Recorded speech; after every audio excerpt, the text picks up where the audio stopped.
Recordamos que estamos estudiando el libro de los Hechos y estamos estudiando, hoy día nos toca el capítulo 26. Ya estamos terminando el estudio del libro de los Hechos. Ya para el mes de febrero estaríamos iniciando otro estudio diferente, distinto, ya que hemos terminado durante todo el año 2020, estuvimos, ¿no es cierto?, con este libro, y además tuvimos otros estudios en medio que tuvimos que parar. Recordemos que estudiamos el crecimiento espiritual. Fue un gran estudio ese del crecimiento espiritual, creo que fue de gran bendición para cada uno de nosotros. Recordando un poquitito, hermano, lo que vimos la clase pasada con el pastor, vimos el capítulo 25, donde Pablo apela a César. Pablo apela a César y para terminarlo, ¿no es cierto?, un resumen muy sintético con respecto al capítulo 26, Pablo se presenta, ¿no es cierto?, es presentado ante Agripa y Berenice. Hermanos, hoy día vamos a estar estudiando la defensa de Pablo ante Agripa. Ese va a ser nuestro estudio hoy día. Vamos a tratar de terminar el capítulo 26 para ir avanzando más acerca de lo que concierne la palabra del Señor. Le invito a orar. Padre, en el nombre de Jesús, te damos gracias, Señor, Dios grande y todopoderoso, Dios de toda gracia. Permites tú, Señor, que estemos reunidos en este lugar, aleluya, a través de este medio, Señor, que nos permite recibir tu palabra, Señor, el estudio de tu palabra. Tu palabra es real, tu palabra es verdadera, tu palabra es absoluta, tu palabra no cambia, Señor. Y te damos gracias por ella, porque a través de ella, a través del fundamento de tu palabra, Señor, hay edificación para nuestra alma, nuestro espíritu. Gracias, Señor, porque hemos podido en todo este tiempo estudiar la vida de Pablo como misionero, como evangelista, como un hombre, ¿no es cierto?, que predicó la palabra tuya, tu palabra, y por sobre todas las cosas, Señor, alcanzó muchas almas, Señor, creó muchas iglesias, un gran ejemplo para nosotros. Gracias, Padre. Ahora te rogamos que, Señor, estemos en sintonía los unos con los otros, y a través de esta palabra, Señor, podamos comprender y entender, Señor, oh Dios, a través de tu Santo Espíritu, lo que tú tienes preparado para nuestras vidas. Gracias, Padre, en el nombre glorioso de Cristo Jesús. Amén y amén. Le invito, hermano, a conectar, a buscar en su Biblia en el capítulo 26 de los Hechos. Vamos a estar dando lectura a este capítulo. No es muy largo. Vamos a ir sintetizando algunas cosas allí, vamos a ir viendo de qué es lo que se trata, capítulo 26. Si lo tiene, me puede levantar un dedito así y yo voy a entender que lo tiene ya. Amén. Hermano Francisco, al tiro, levantó el dedo, hermano Machuca, también hermano Oscar Marabolí, la hermana Carla de la Lancibia, la hermana Angie, la hermana Lucy Pérez también. Los demás no los veo porque tienen muteada la cámara. Detrás de cámara espero que estén. Si no lo tiene, escuche. Le damos lectura en el nombre de nuestro Señor Jesucristo. Amén. Entonces Agripa dijo a Pablo: ¿se te permite hablar por ti mismo? Pablo entonces extendió la mano, comenzó así su defensa. Me tengo por dichoso, oh rey Agripa, de que haya de defenderme hoy delante de ti, de todas las cosas que soy acusado.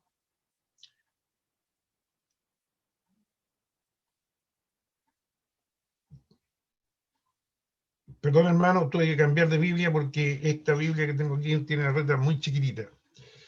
Mayormente porque tú conoces todas las costumbres y cuestiones que hay entre los judíos, por lo cual te ruego que me oigas con paciencia. Mi vida, pues, desde mi juventud,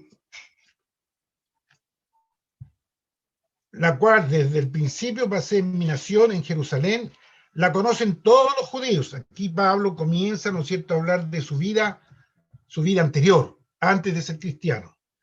Los cuales también saben que yo desde el principio, si quieren testificarlo, conforme a las más rigurosas sectas de nuestra religión, viví fariseo. Recordemos, hermano, Pablo pertenecía a la secta de los fariseos. Él era, en un versículo de la Biblia, él se pronuncia a sí mismo, fariseo de fariseo. O sea, realmente era un hombre, un dirigente ahí con la religión, ¿no es cierto?, de los fariseos, era una secta. Y ahora, por la esperanza de la promesa que hizo Dios a nuestros padres, soy llamado a juicio.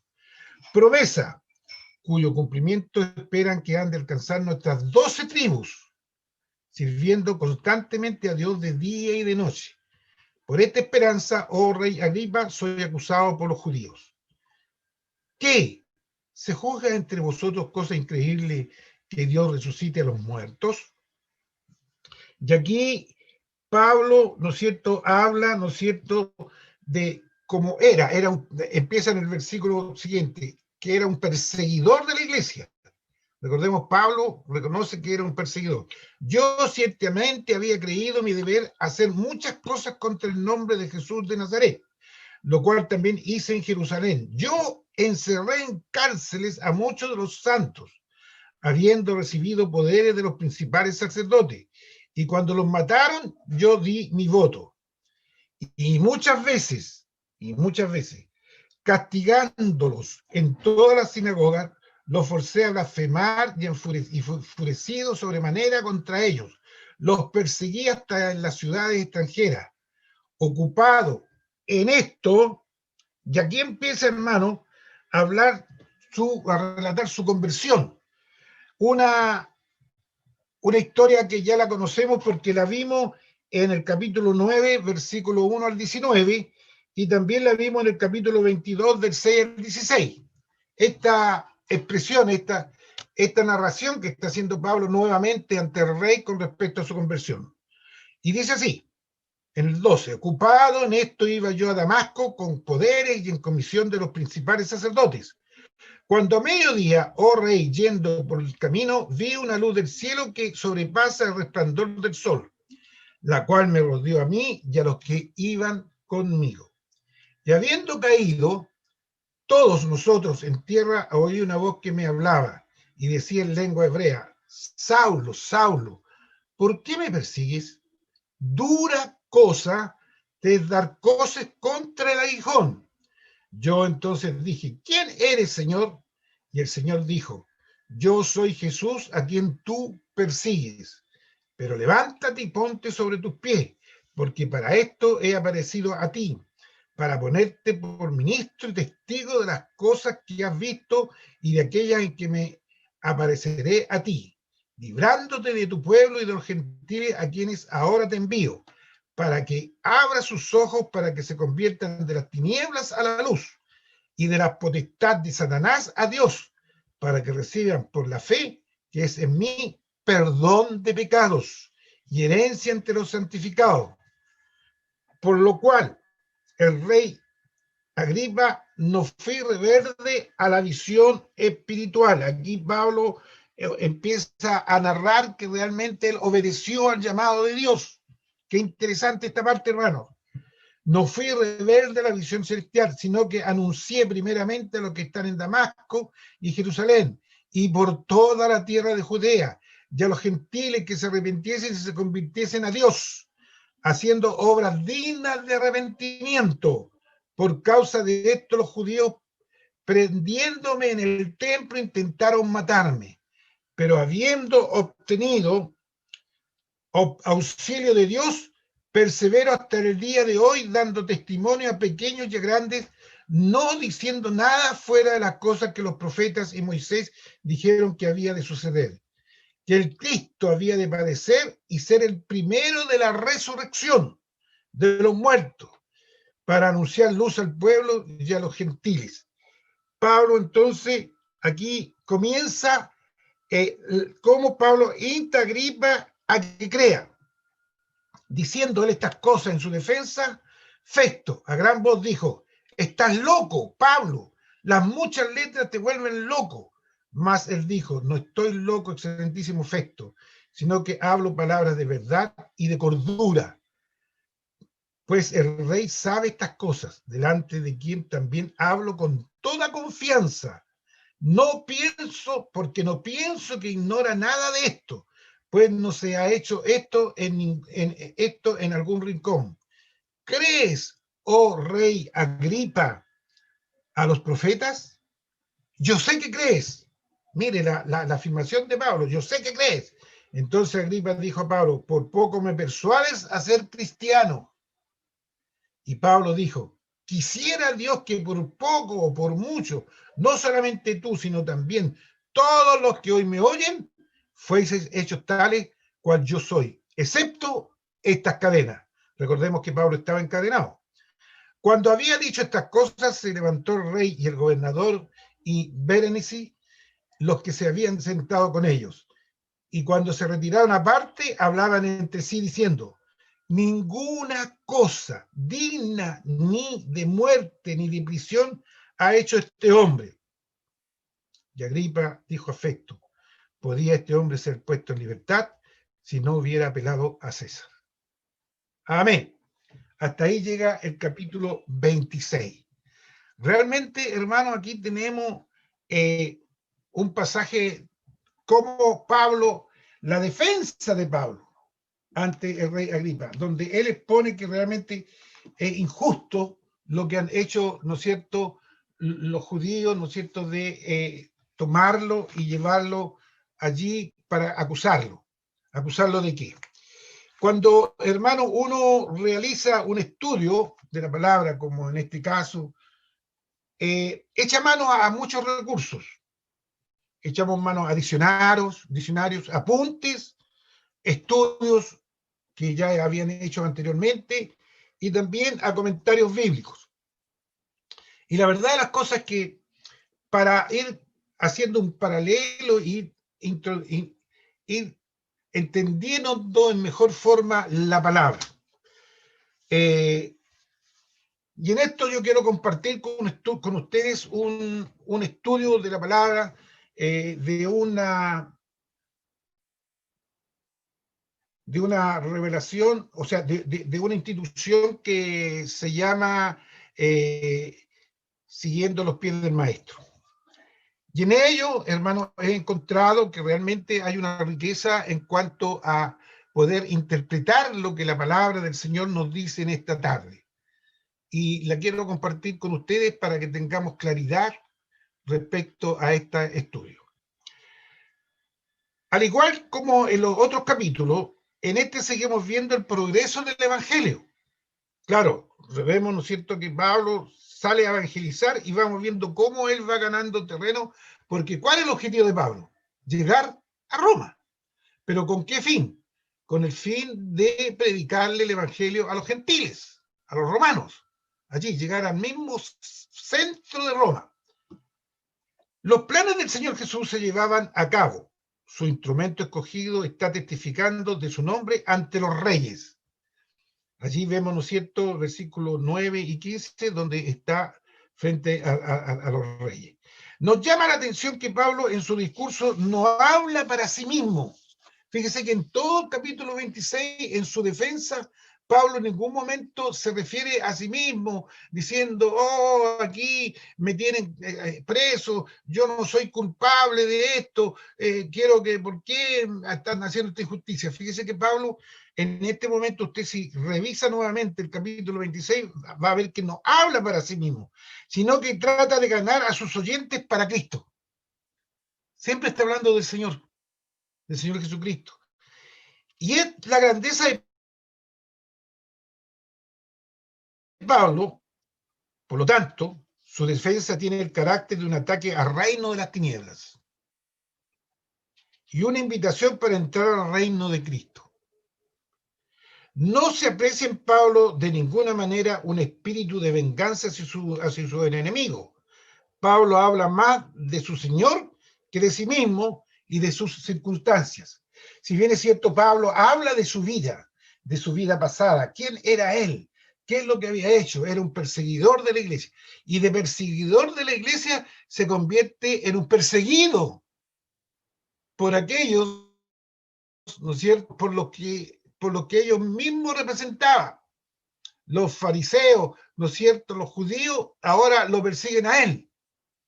Y él era de ellos, de los que perseguía a la iglesia. Entonces, hermanos, aquí vemos, pero él hace referencia más a su encuentro real con el Señor. Un encuentro realmente, recordemos que Pablo hace mención en 3 oportunidades en el libro de los Hechos. En 3 oportunidades hace la mención de su conversión al Señor.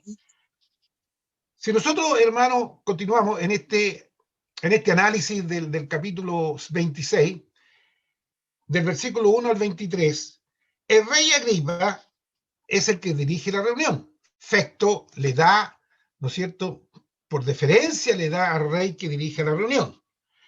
Esto tal vez haya sido una señal de honor de Festo hacia Agripa, reconociendo su grado, ¿no es cierto?, mayor como autoridad. Pablo recibe del rey la ocasión para defenderse. El rey hace una deferencia con Pablo y le da la oportunidad para que él se defienda. Generalmente, siempre en este tipo de situaciones de acusaciones, los condenados, los que estaban, necesitaban de un defensor, necesitaban de lo que hoy día se llama un abogado para que lo defendiera. Sin embargo, Pablo no. Él se defendió. Él presentó sus argumentos delante del rey. A modo de introducción, Pablo extendió su mano tal como lo hacía un orador. Comienza expresando su alegría por el privilegio de poder defenderse ante Agripa. Además, también porque este era un conocedor de las costumbres y las leyes judías.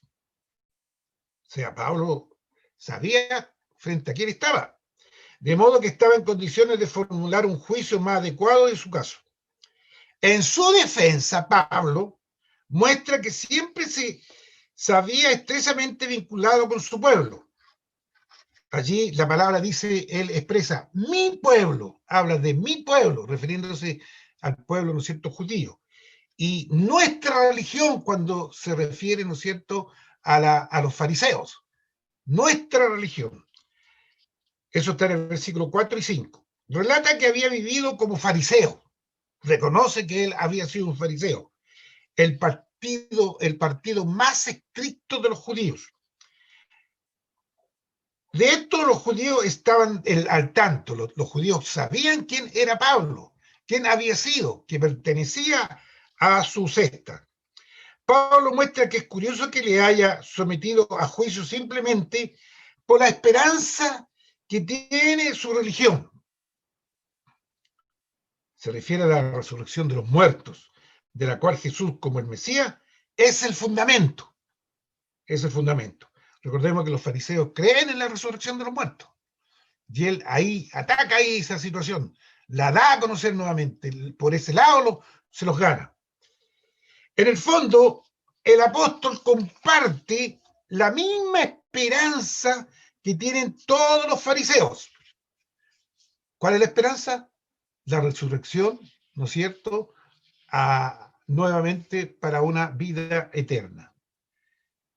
Con la única diferencia que él cree que Jesús es el cumplimiento de la promesa que todos los judíos, ahí habla de las 12 tribus, por eso que se menciona que todos los judíos esperan sirviendo a Dios de día y de noche. ¿No es curioso que él sea acusado por creer en lo que todos los judíos esperan? O sea, es contradictorio. Todos los judíos esperan, ¿no es cierto?, también con respecto a la resurrección. Y ellos mismos acusan a Pablo. Qué curiosidad. De esta manera, Pablo destaca lo injusto de la acusación. A partir del versículo 9, Pablo explica cómo y por qué se ha convertido en Jesucristo. El que antes era fanático fariseo y perseguidor de este nuevo camino, relata su conversión. Si Pablo era tan fanático que pedía cartas de autorización para perseguir a los cristianos, para perseguir a estos los del camino. pedía cartas, iba ahí, ¿no es cierto?, donde las autoridades a solicitarle cartas que le dieran para ir a buscar a estos cristianos, a estos fanáticos que estaban hablando de una nueva religión.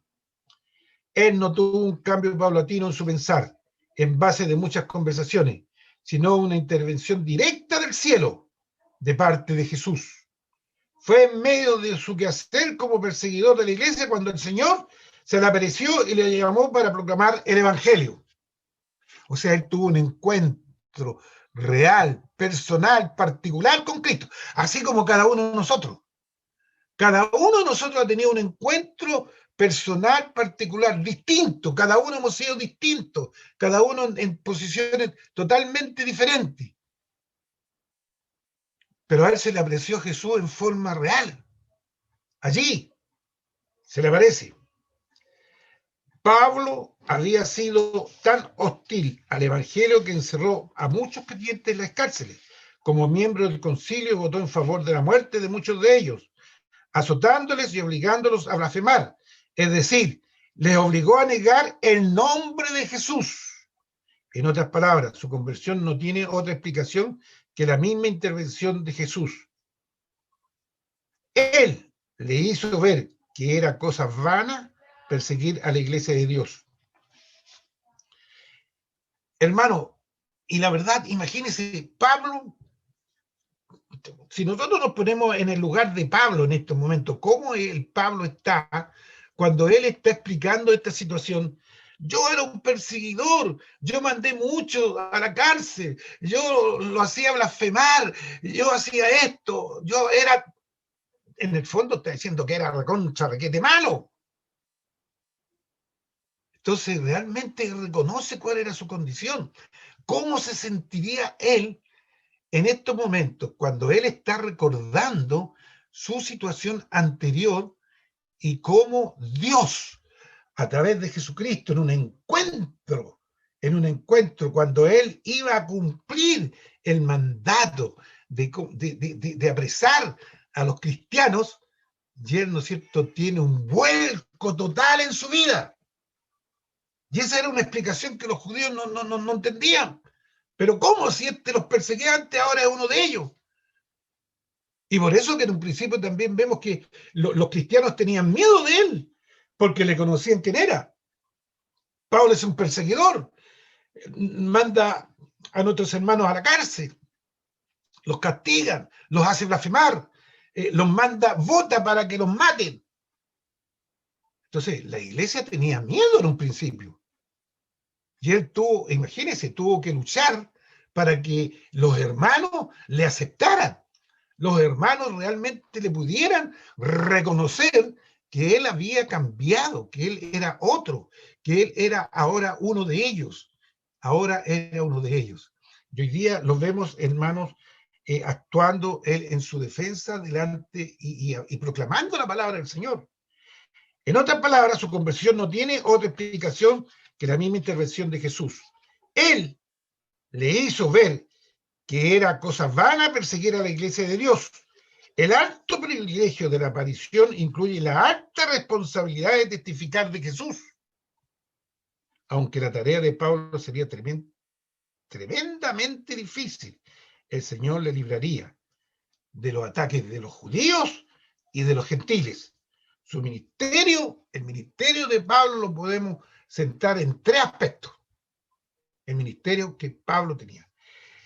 Primero, abrir los ojos de sus oyentes para que se den cuenta en qué condición se encuentra. Esa era su primera parte del ministerio. Segundo, convertirlos de las tinieblas, el territorio de Satanás y el estado de separación de Dios, a la luz de la comunión con Dios. Y tercero, predicar el perdón de los pecados por la fe y en base al sacrificio de Jesús, para recibir una herencia en el reino de Dios, donde estarán todos los que son santificados por el Señor. Pablo no fue desobediente a la aparición celestial, sino que de inmediato empezó a predicar en Damasco de su encuentro con el Señor Jesús y lo relativo a la salvación. Luego prosiguió en Jerusalén, la ciudad de su juventud. Judea y por último los gentiles. Él hace un llamado para que los hombres se arrepientan y se conviertan a Dios y cambien su estilo de vivir por completo. De esta manera Dios será glorificado. Justamente esta obediencia a la aparición celestial fue la causa de su detención y el intento de los judíos para matarle. O sea, cuando él proclama que Jesús se le apareció en el camino, es una causa, ¿no es cierto?, por la cual los judíos lo detienen y el intento de ellos para matarle. Lo único que querían que muriera, porque estaba, según los judíos, él estaba diciendo cosas que no eran veraces, que no eran verdad. Sin embargo, Pablo ha recibido la ayuda y protección del Señor. Él no hizo nada contra el testimonio de la Escritura que hablen del padecimiento del Mesías y de su resurrección, para que se anunciase la luz al pueblo, los judíos y a los gentiles. Luz significa el conocimiento del Evangelio y el vivir en obediencia y en comunión. En su defensa ante personas principales, Pablo no duda en hablar de Cristo. No duda. Él había tenido una experiencia fuerte, pues, hermano. Pero aún así él no duda en hablar de Cristo. De su muerte, de la muerte de Cristo y de su resurrección. Y la esperanza a través de su obra. Esta es una pregunta personal para cada uno de nosotros. Cuando tenemos la oportunidad de predicar, ¿lo hacemos? Esto no tiene que responderlo, es para cada uno de nosotros. Si tenemos la oportunidad de predicar, ¿lo hacemos?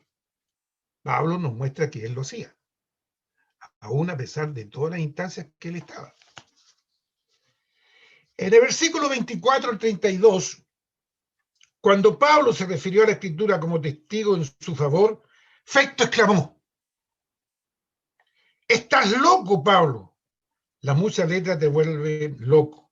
Festo no tenía ninguna afinidad con la Escritura y como romano realista. La resurrección para él no era sino especulación científica. Pablo afirmó que lo que decía era verdad, puesto que la resurrección no puede ser sometida a la crítica de la especulación, sino que es algo que ha sucedido en nuestra realidad humana y no en algún rincón. El Evangelio no es ficción, sino historia real. Nótese que Pablo nuevamente se dirigió a Agripa y no a Festo. Apeló al conocimiento que el rey tenía de la Escritura, tratando de persuadirle a la fe en Jesús. Le pregunta: ¿crees, oh rey Agripa, los profetas? Yo sé que crees, le afirma Pablo. Mire la afirmación que le hace. Yo sé que crees. El rey Agripa debería saber algo de lo predicho por la Escritura, pero lamentablemente, no puso mucha atención ni fe en ellas. Se sintió forzado a creer y por esto respondió en tono irónico: «Por poco me persuades a ser cristiano». Es como si hubiera dicho: «¿Crees que me dejaré persuadir en tan poco tiempo?». De la respuesta despectiva del rey, Pablo formula una oración: «Quisiera Dios que por poco o por mucho, es decir, en poco tiempo o largo tiempo, no solamente tú», le está dirigiendo al rey, «sino también los que hoy me oyen, fuesen hechos tales cual yo soy, excepto estas cadenas». Recordemos que él estaba encadenado. Pablo desea en el Señor que todos pudieran ver la misma luz del Evangelio que él ha visto, pero para ello sabe que solo Dios puede producir esto, ya que ningún hombre puede conceder la fe a otros. El apóstol hubiera querido que todos estén en la misma condición de libertad en Cristo como él. Él es el único hombre libre en ese lugar, porque tenía a Cristo en su corazón. Él era libre de toda condenación. Los demás, ¿no es cierto?, por no ser hijos de Dios, no ser cristianos, estaban condenados. Ya era suficiente para el rey, no tenía ningún interés en ser evangelizado. De manera abrupta dio por terminada la reunión y se levantó junto a Berenice y otros. Tanto Festo como Agripa estaban de acuerdo que Pablo no era culpable de nada, que mereciera la muerte y que podría haber salido en libertad si no hubiera apelado a César. Aunque el evangelio no penetró en los corazones de las autoridades, sí se predicó ante un rey. El imperio romano pronto se daría cuenta de quién es el rey verdadero. El motivo de Pablo para defenderse no era convencer a los demás de que él tenía razón, sino convertirlos a Cristo. Amén. Hermanos amados, vemos aquí en el capítulo 26 cómo Pablo va cumpliendo cabalmente sus objetivos. ¿Dónde quiere llegar? Y ya llegó donde un rey. Llegó, ¿no es cierto?, a predicar y a exponer la palabra del Señor. Vemos un ejemplo realmente de un evangelista de lomo y toro, como se dice vulgarmente. Realmente era un hombre ejemplar. Por eso que es tan importante estudiar la historia de Pablo, poder ver, ¿no es cierto?, a través de la Biblia y buscar estos comentarios bíblicos donde realmente nos enseñan quién era realmente este varón. Damos gracias al Señor. Si hay algún hermano que desee hacer alguna acotación, tiene la libertad para hacerlo, hermano. Dios les bendiga a cada uno de ustedes. Hermana Angie.